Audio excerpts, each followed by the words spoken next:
America's most scenic drives. Join us in the Heartland as we venture along our nation's most magnificent highways and byways. The open road beckons, and together we'll see and do it all. From stone arches that seem to span the sky, to the otherworldly wonders of the Four Corners region, this is one journey you'll never forget. You'll explore the enchanted land of Monument Valley, wind into the rugged Rocky Mountains of Colorado, and seek the hidden world of lost Native American tribes, rafting the legendary Rio Grande, and braving narrow mountain passes are just a few of the many adventures ahead. Ride into Telluride, the town where Butch Cassidy first made his name, but where mountain bikers and skiers now hold sway. And discover the romantic covered bridges of Madison County, home to great Americans like John Wayne, then on into the Ozarks of Missouri. And that's not all. This journey carries us to the Badlands, where bison still roam, onto Mount Rushmore, and into Cheyenne, Wyoming, with its world-famous rodeo. On this journey, leave your worries behind and let us do the driving.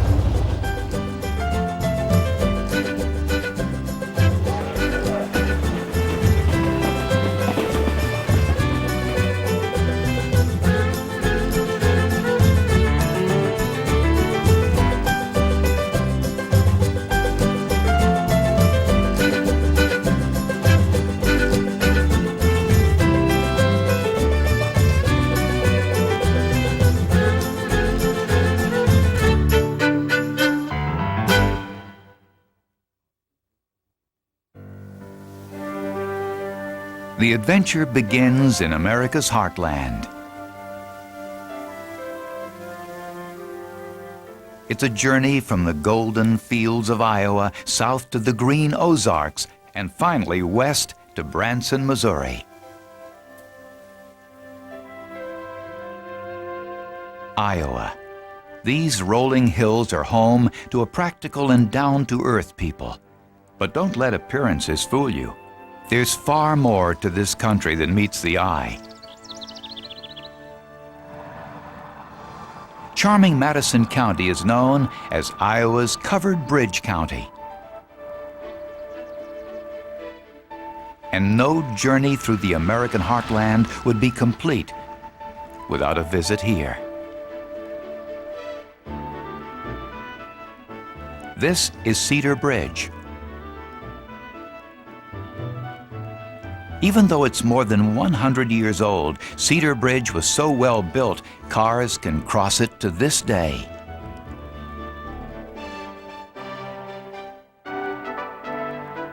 The Cedar was one of 19 covered bridges in Madison County, but time and vandalism have left only 6.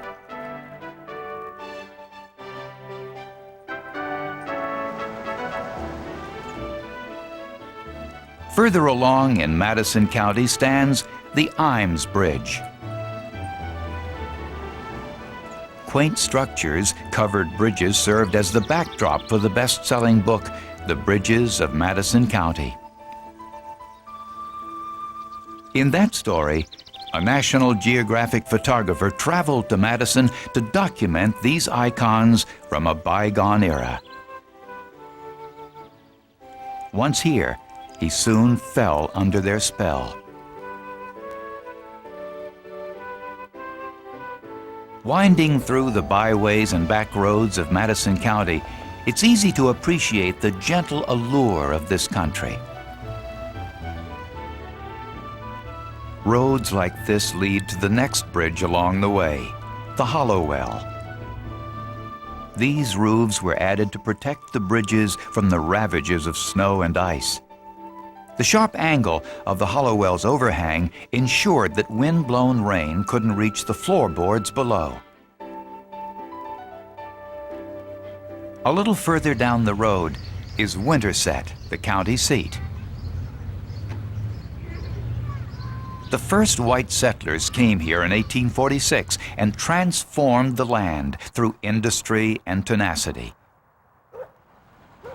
As if the covered bridges weren't enough, Madison's early residents also built this county courthouse. At its completion in 1876, it was considered one of the finest west of Chicago. Today, though, Winterset is best known as the birthplace of John Wayne, the embodiment of American grit.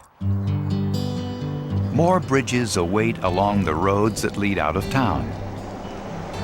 Miles of prime Iowa farmland lie between Winterset and Madison's more famous landmarks. Out here, the green corn seems to reach for the sky, while the rich purple of the clover and the creamy damask of Queen Anne's lace grace the route. As a bee buzzes in the afternoon sun, an ant helps itself to a meal of nectar, and sunflowers wave in the breeze.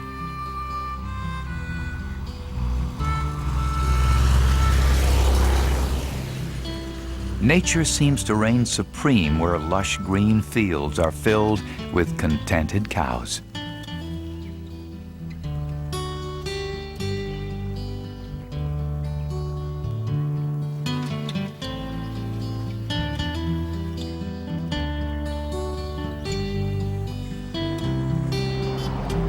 But then a fruit of man's labors comes into view.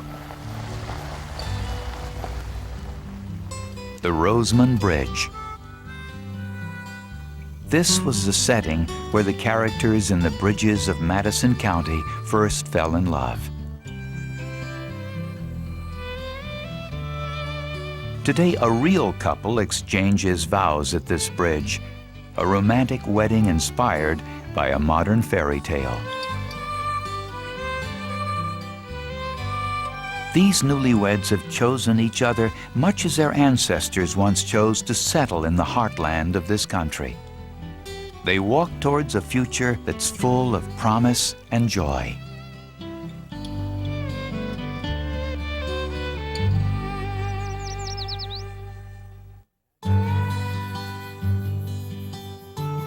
As the dusk draws in, the sun sets over Iowa's farm country and marks the end of a fruitful day. The next morning, an early start leads through River City, a small town of white houses and picket fences where the flag hangs just about everywhere.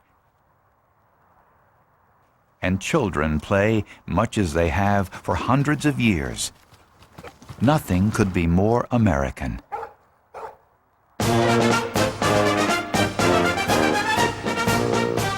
Unless it's a 4th of July parade, of course.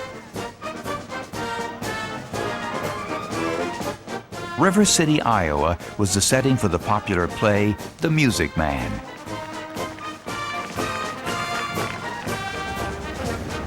Clearly, Independence Day is a highlight of the year in these parts.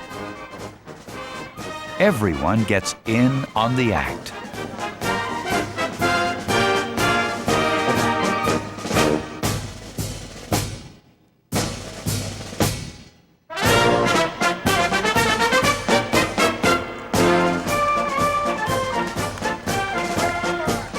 Marching is serious business here, and some of the best bands in the country come from Iowa.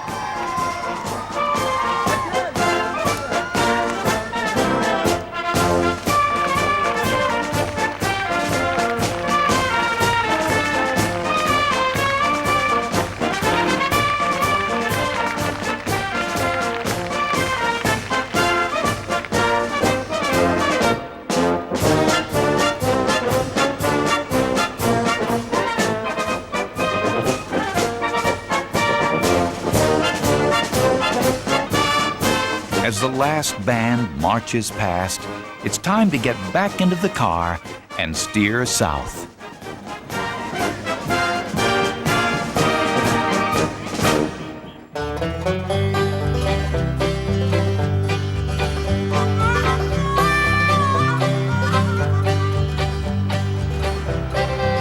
Here, deep in Missouri, it's hard to imagine a more relaxing drive than a spin through these lush green hills.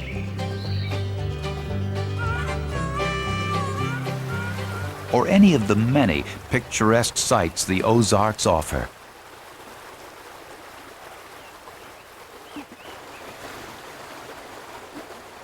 Crystal clear water rises from hidden springs, literally bubbling up through the rock, creating the sparkling wonderland that is the Missouri Ozarks. Broiling rapids alternate with tranquil creeks, and blue pools flow into icy brooks. At Big Spring, a short hike leads to a limestone cliff that floats above a seething cauldron of nature's finest water. Each day, 286 million gallons gushes up from deep beneath the ground and pours into the current river. The Ozark streams are an angler's paradise, teeming with bass, bluegill, crappies, and trout.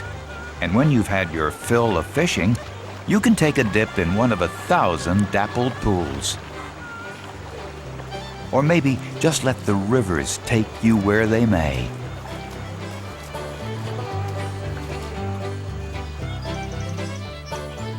The beauty of the Ozarks is best seen from on high.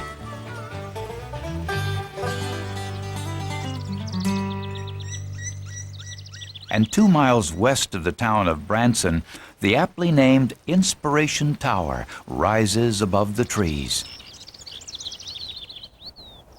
From here, you can look out onto the Ozarks hills, where more fun-filled and fascinating destinations await in the hollows around Branson. Drive along the Ozarks byways, and you'll spot rough plank churches and log cabins hewn from the area's trees by its first resourceful settlers.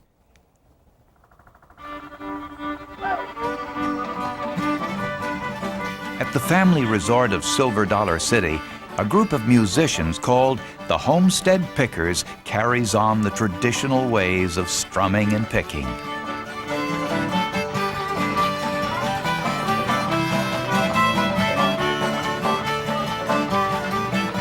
Southwest of Branson lies Dogwood Canyon, a 10,000-acre private wilderness refuge. Here, you'll find a great place for biking and hiking. Amish craftsmen built this bridge. And today, elk have been reintroduced to Rome much as they did hundreds of years ago. Pristine Dogwood Creek winds through the canyon. Follow the creek downstream, and it leads to Table Rock Lake. Here, the showboat Branson Belle plies the dappled waters.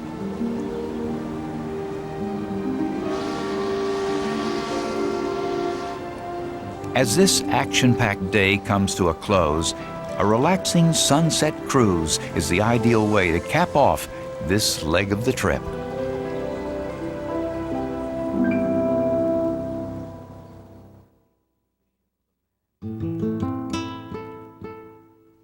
Our next journey starts in West Texas, the very home of the great outdoors.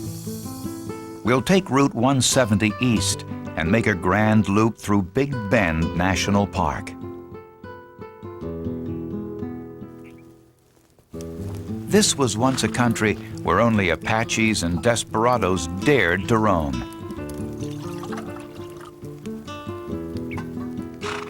The Wild West of cattle drives and border raids, where brave men and women came in search of wide open spaces and rugged camaraderie. Howdy. Good to see you. Texas is known as the Lone Star State for good reason. Even oil pumpers seem to toil away on their own.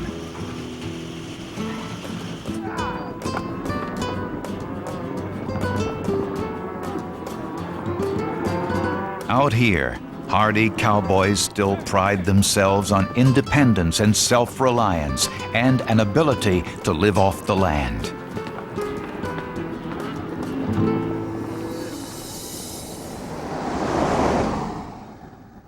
And this, Big Bend National Park, may be the heart and soul of that land, the last true frontier of the Wild West.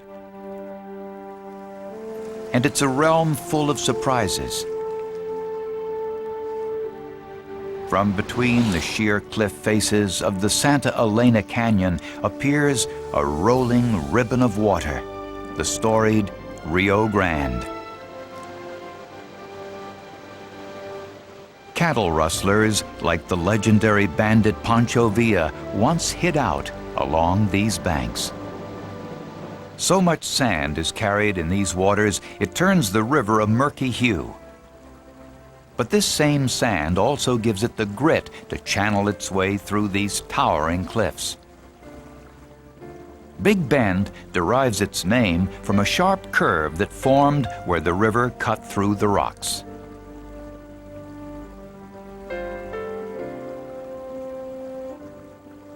Out in the desert heat, hardy souls leave their air-conditioned cars behind and take a slow ride down the Rio Grande.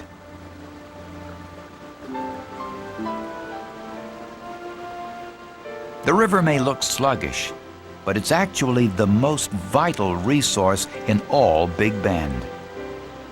A band of emerald plant life flourishes along its banks.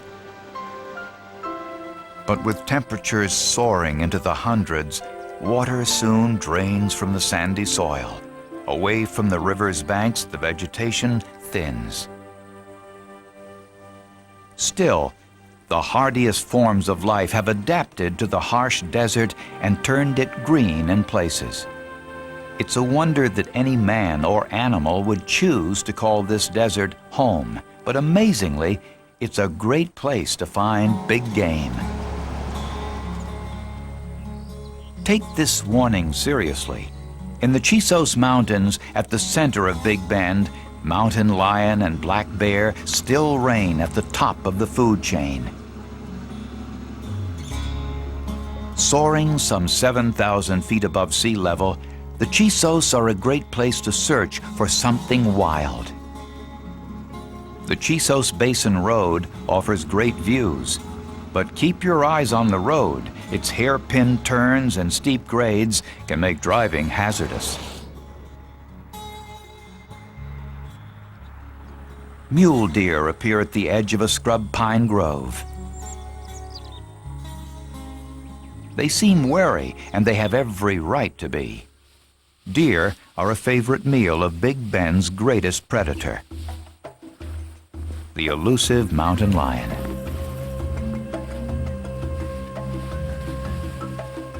Weighing as much as 165 pounds and able to cover 25 miles a day, these animals need a lot of space.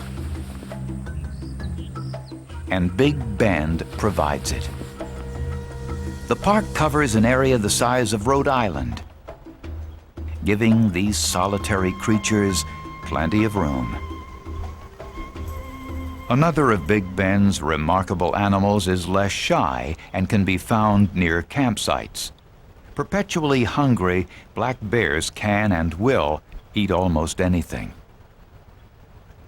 They graze like cattle when the grass is young and sweet, forage for grubs and roots, and will even stalk deer. At the end of this day at Big Bend, the road winds back down to the desert floor.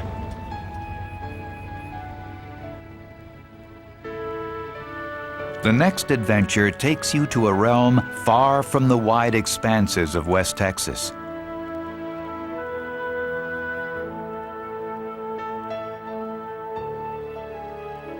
The Four Corners region, the only place in America where 4 states meet. We journey from Bryce Canyon to Arches, to Monument Valley, and onto Mesa Verde on one of the great scenic drives in the American Southwest. In southern Utah, ponderosa pines give way to the fantastic landscape of Bryce Canyon National Park. Extending for 20 miles along the edge of a plateau, Bryce isn't really a canyon, more of a honeycomb of hollows and spires sculpted and eroded by thousands of years of wind and rain. These enchanting formations have been given an otherworldly moniker, hoodoos, so called because they resemble hooded ghosts. Some of these spectacular stone needles have names of their own. Thor's hammer, because it looks like a tool worthy of the mighty Norse thunder god. And Tower Bridge, even though it's a long way from London.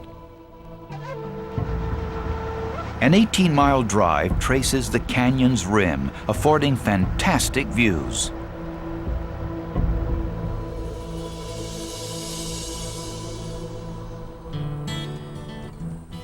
But to really experience Bryce, trade in your steering wheel for stirrups and head off on horseback along some of the park's 50 miles of trails.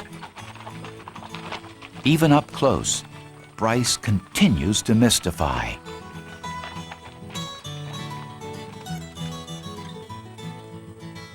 Something as simple as a tree becomes extraordinary, clinging to the edge of a cliff, or climbing toward the sun between walls of unyielding stone.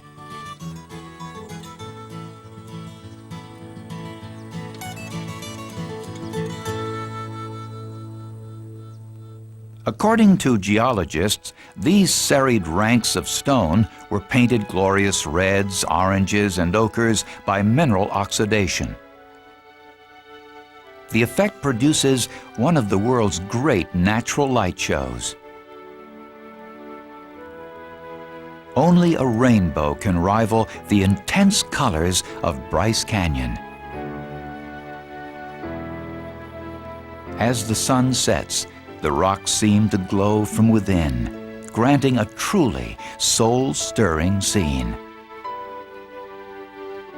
The next morning, the road leads from Bryce and heads north and east to Arches National Park. Early settlers of the 19th century were so amazed by these formations, they thought they'd found the ruins of an earlier civilization.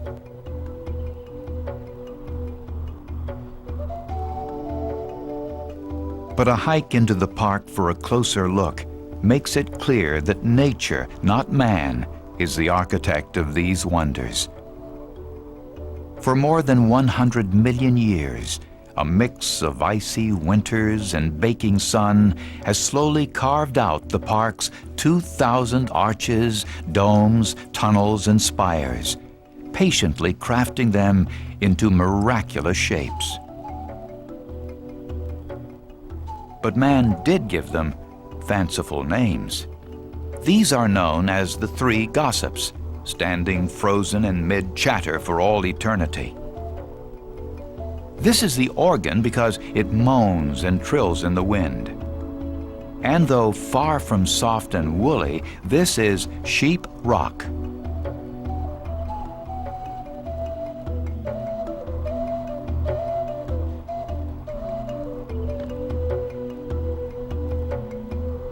Some names, of course, do describe reality. This is delicate arch. It seems to stretch across the sky in defiance of all the laws of gravity.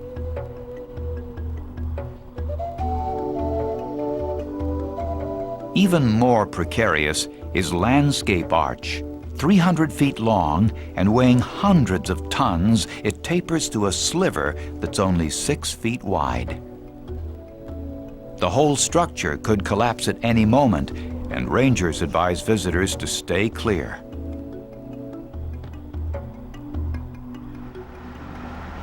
Forging on past Arches, the road heads south to a rugged landscape long immortalized by Hollywood. A sky-piercing sentinel, Agathla Peak stands guard at the entrance to this realm. Monument Valley, a tableau punctuated by vast spires, buttes, and pillars.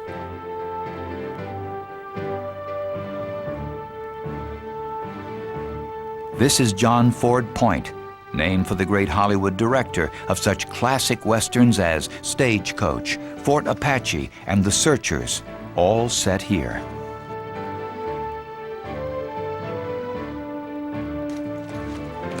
Ford's films depicted larger-than-life characters battling each other and the elements in a wild landscape. Still, the silver screen can't do justice to this scene. Few places can rival Monument Valley for stark beauty and grandeur. Here are massive natural columns that tower nearly 1,000 feet above the rocky plain. The Navajo tribe has been caretaker here for generations, and they've set aside a spectacular 30,000-acre park. Its 17 miles of roadways can be rough, especially after rain, but they're well marked.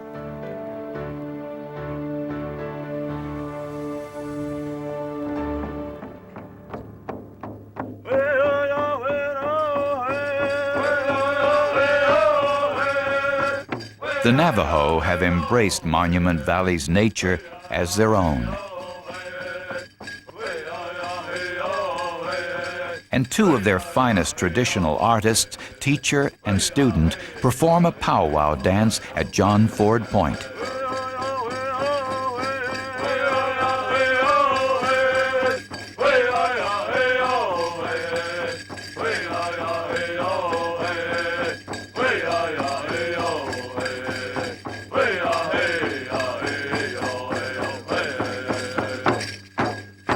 Singing, drumming, and dancing still play integral roles in Navajo social and religious life, much as they have for hundreds of years.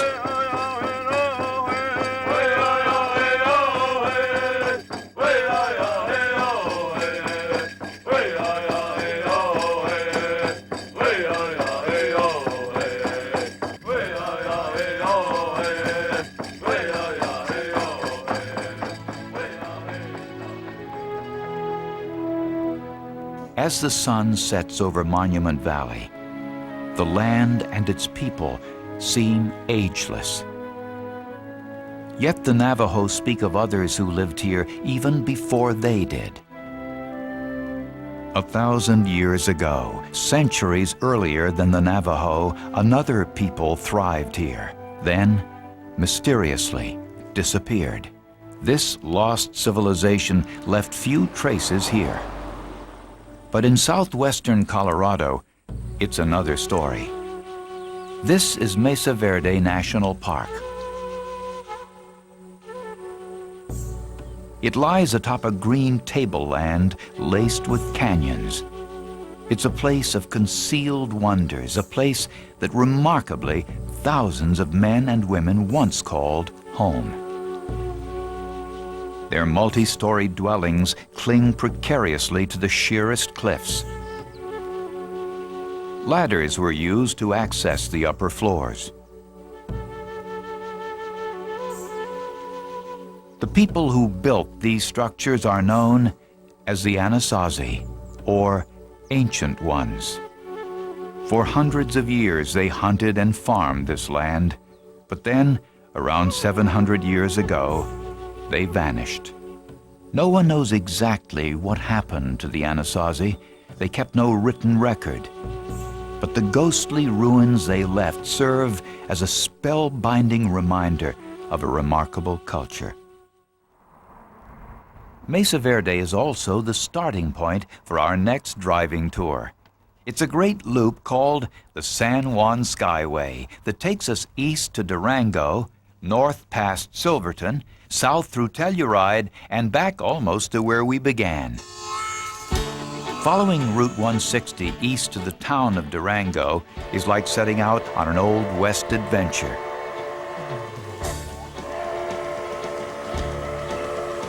Like a ghost train riding on rails of fire, the Durango-Silverton Narrow Gauge Railway comes down the tracks. Since 1882, $300 million worth of precious metals have been hauled along these tracks from the surrounding hills. For more than a century, too, passengers have been boarding the train just to enjoy the scenic ride. The locomotive is a vintage steam engine from the early 1920s, lovingly restored and maintained.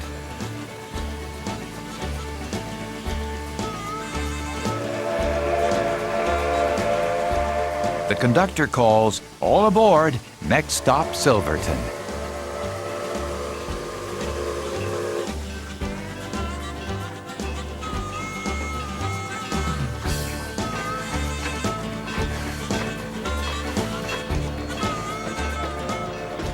The 45-mile trip climbs nearly 3,000 feet and takes the train 3.5 hours. It's a wonderful way to travel, and for the first easy stretch in the valley, the train chugs along at quite a pace. But not for long. It can't keep up with a car when it hits the hills.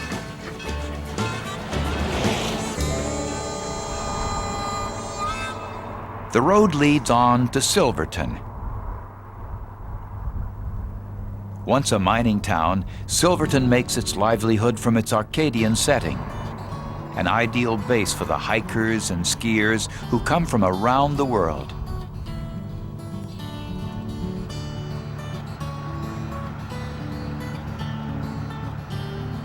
This serpentine marvel of engineering is called the $1 Million Highway.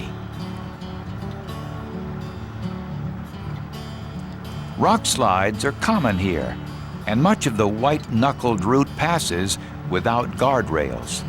It tunnels through the mountainside and hugs cliffs hundreds of feet above the valleys below.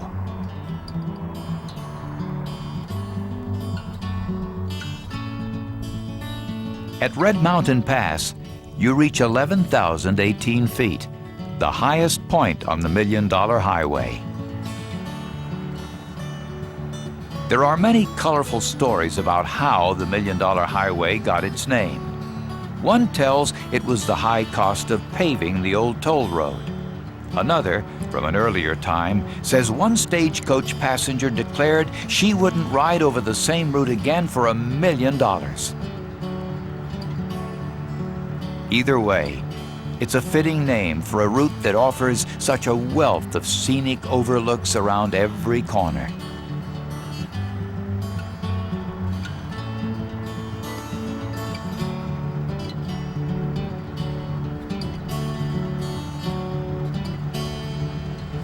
Ouray, called the Switzerland of America because of its nestled spot in an alpine hollow, flashes by.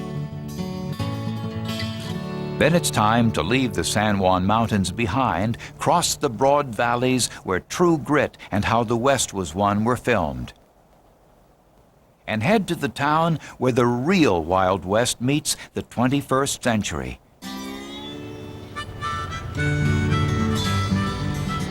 Telluride, Colorado. Locals say that history in Telluride is something you can feel, and on Main Street you can almost sense the colorful characters from another time. Butch Cassidy robbed his first bank here, setting off on one of America's most storied criminal careers. Telluride still has its share of real characters. But today's wild bunch rides into town on mountain bikes, not horses, and rustles up cappuccino instead of contraband.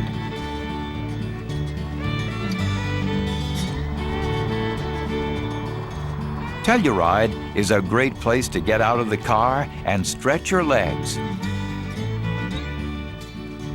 Some of the chicest stores east of Rodeo Drive line Main Street, and it's great fun to peruse the latest fashions in this relaxed setting.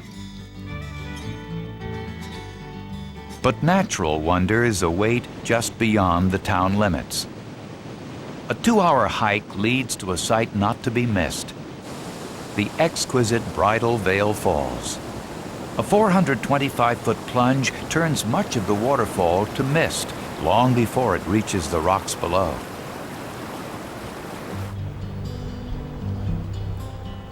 The very best views of all, however, are accessible by neither car nor foot. Only a gondola ride can easily carry you high into the mountains. It's a wonder that in just a few months, snow will blanket these peaks and thousands will flock here for the unrivaled slopes. For now, though, a panorama of green unfolds around this storybook town.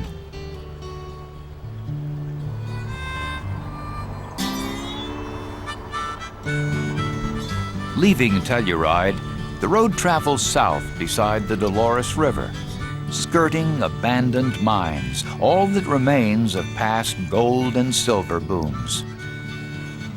Aspen trees flank the route in this, the last leg of the San Juan Skyway. Now sheer mountains give way to valley bottoms and farms. Gazing out on this splendid scene, two of nature's greatest wonders grace the landscape: a rainbow chased by a bolt of lightning. With the setting sun, you reach the end of this journey around the San Juan Skyway.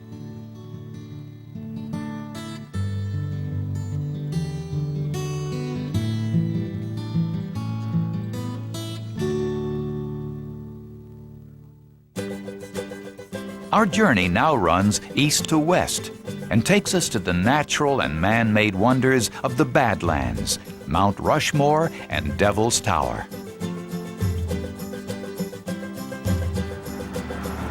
The road crosses the upper plains of South Dakota,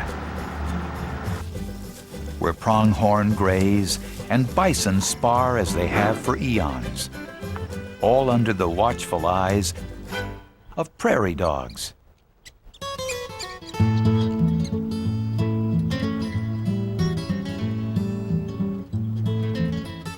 This is an increasingly rare sight. Prairie dog colonies once covered the American plains, but today their numbers are dwindling. Development and cattle ranching have pushed prairie dogs out of many of their old habitats. It's a real treat to watch these playful, charming animals where they're safe in this priceless sanctuary, the Badlands National Park. Much of the rest of the Badlands, though, is far less hospitable. Clearly, it's a place deserving of its name. The road rolls through a landscape of sharply eroded buttes and spires, a veritable moonscape right here on Earth.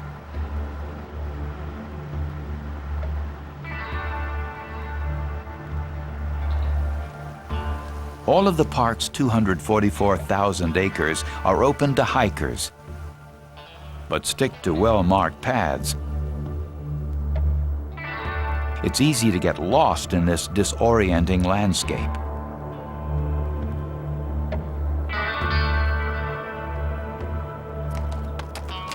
Only bighorn sheep really seem at home. They clamber among the cliffs and gorges, feeding on thin grass and lichens.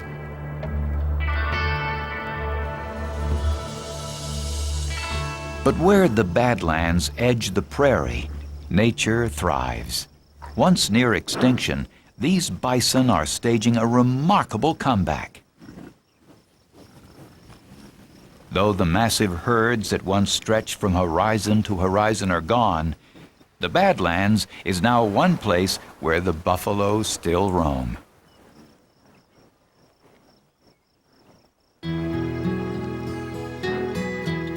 From a vantage point on the rim of the Badlands, shadows lengthen across this jagged realm.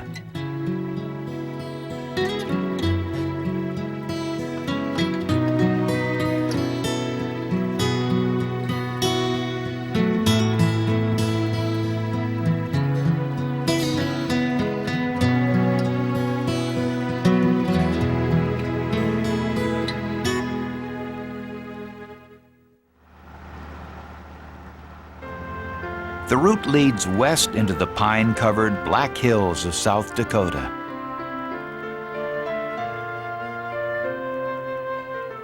Suddenly, like a mirage, 4 faces appear framed in a tunnel ahead. Washington, Jefferson, Theodore Roosevelt, and Lincoln all gaze out over the valley from the granite bluffs of Mount Rushmore. Measuring 60 feet from brow to chin, these carvings commemorate men who were giants in their lifetimes. Sculptor Gutzon Borglum and his crew blasted, drilled, and chiseled 500,000 tons of rock from the Black Hills during the 1920s, 30s, and 40s. And they chose the right material. Rushmore's granite erodes less than 1 inch every 10,000 years, ensuring that these portraits will be enjoyed by countless generations to come.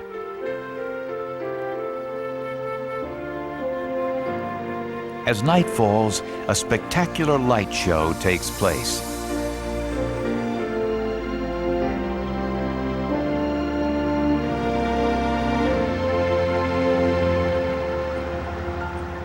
At the next stop further west, even man's most noble creations can appear timid when compared to nature's. This is Devil's Tower, and it dwarfs everything around it. This natural monument rises 1,267 feet above the Belle Fourche River in Wyoming. 60 million years ago, a plume of liquid rock surged up from the Earth's molten crust, then cooled. As the surrounding rock eroded, this fanciful skyscraper appeared. Native American legend holds that this was the stump of a giant tree clawed by a bear. And more recently, it served as the fictional UFO observation post in the film Close Encounters of the Third Kind.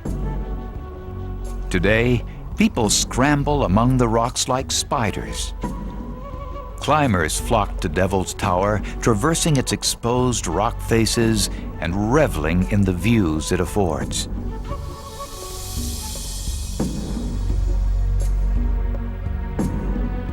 And what views there are! A stunning finale to this part of the trip.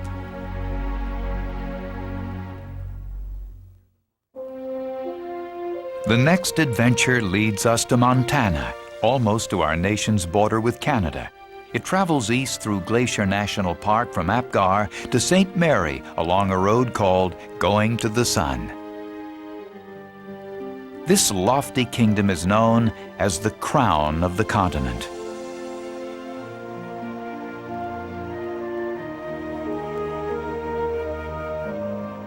And this is one of its rarest jewels. Seen from above, Lake McDonald seems to point toward the mountains. And there's no better way to see this land than on the spectacular Going to the Sun road in the mountain paradise of Glacier National Park. Despite its twists and turns, the road carries you from west to east, guiding drivers toward the rising sun.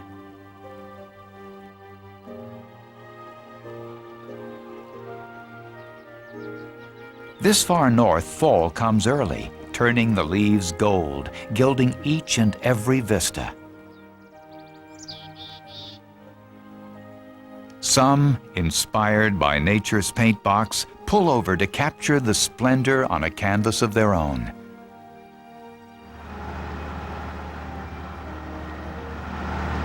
Along the winding road, thunderous Haystack Creek Falls comes into view.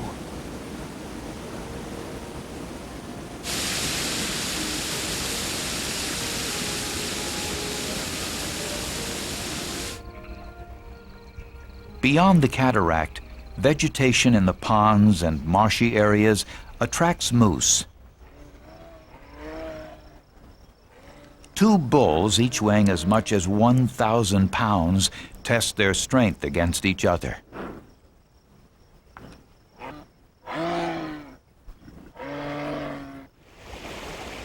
Near Avalanche Lake, thick stands of hemlock and cedar shade hiking trails, part of a 700-mile network that crisscrosses the park.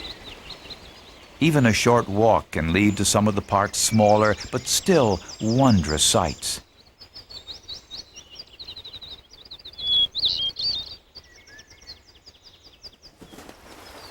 And there are plenty of alternatives for those who don't want to hike.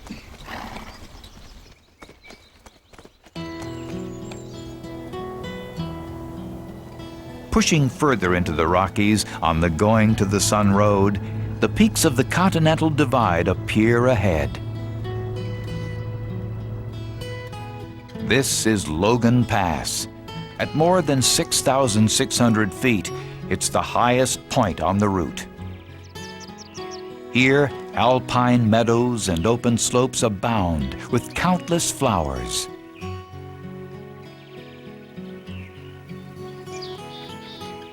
Hiking even higher, puffy wands of beargrass dance in the breeze. Snow and ice adorn these mountaintops all year round. From Logan Pass to Hidden Lake, this land's a nature lover's dream. If you're lucky, you'll spot the park's signature animal, the mountain goat. Clearly, some have grown accustomed to human visitors. This Colombian ground squirrel is equally unafraid. Coyotes are a different story and for the most part keep to themselves.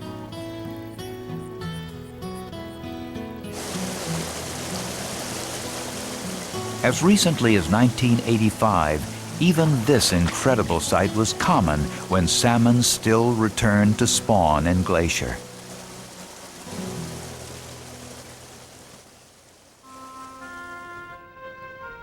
Dropping out of the mountains, the road passes through the aspens, alders, and birches that hem St. Mary Lake.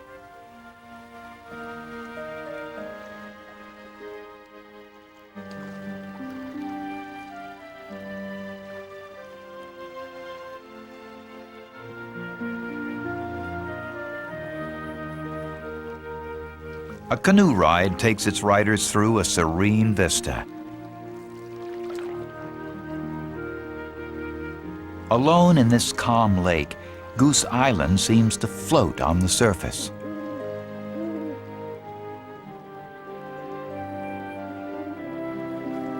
As the sun sets on this majestic landscape, our next trip is already set to begin.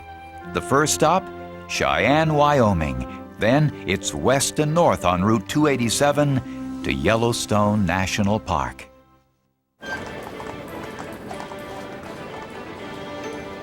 Once a year in late July, Cheyenne hosts its world-famous Frontier Days and the daddy of all rodeos.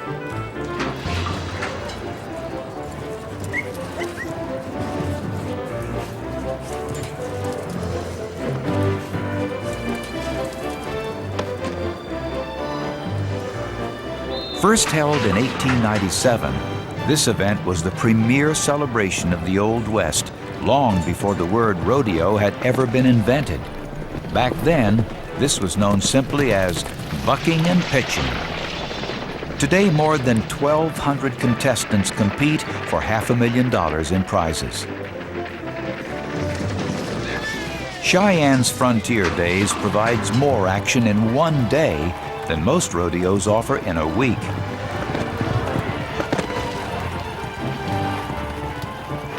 For these people, the Wild West is still very much a part of everyday life.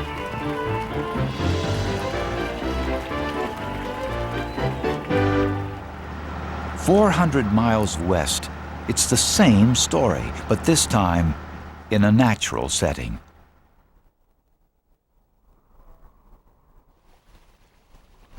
Founded as the first national park in the world, Yellowstone reigns as a place without peer, a kingdom of fire and water. Through the park's rustic gate stands a domain set aside by Congress over 125 years ago. 600,000 years before that, a cataclysmic volcanic eruption blew the center of the park sky high. Molten rock still lies near the surface, powering Yellowstone's thermal acrobatics.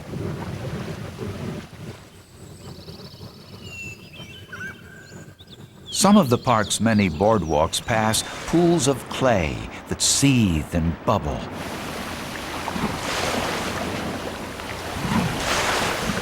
Rising steam churns these curiosities called mud pots. Some of them are scorching hot, reaching close to 200 degrees Fahrenheit.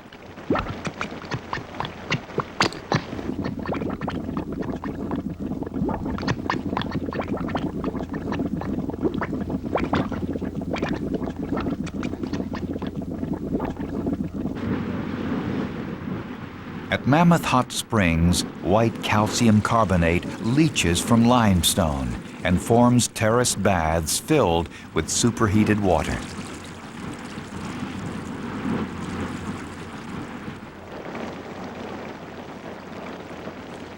Some of these terraces grow as much as 22 inches a year. Algae bloom in this extreme environment, tinting the water various shades of green. But Yellowstone isn't just about thermal activity, it contains an abundance of wildlife too. On Fountain Flats Drive, a bull elk struts into view and bugles for his harem. His daunting rack of antlers is an awesome sight.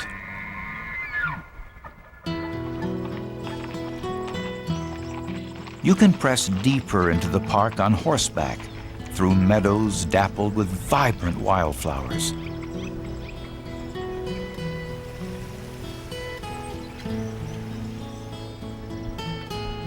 In Yellowstone's interior, mountain vales yield to pristine brooks that race down the mountainsides.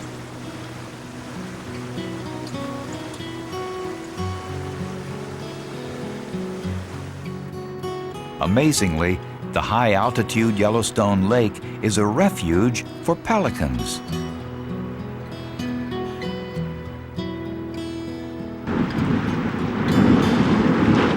But before the sun sets on this wonderland, there's still time to catch Yellowstone's most famous display.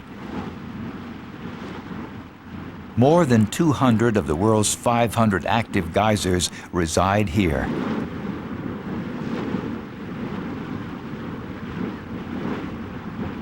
Castle Geyser resembles a crumbling fortress, puffing out clouds of steam.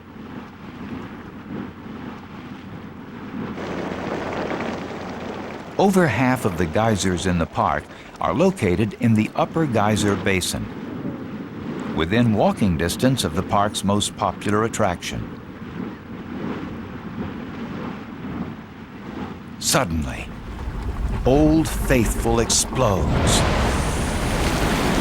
Approximately every 88 minutes, the geyser erupts in a display that never ceases to amaze. Thousands of gallons of water and steam soar as high as 180 feet. Old Faithful gives vent to the awesome mystery and power underneath Yellowstone's surface. What a perfect end to this drive through America's heartland.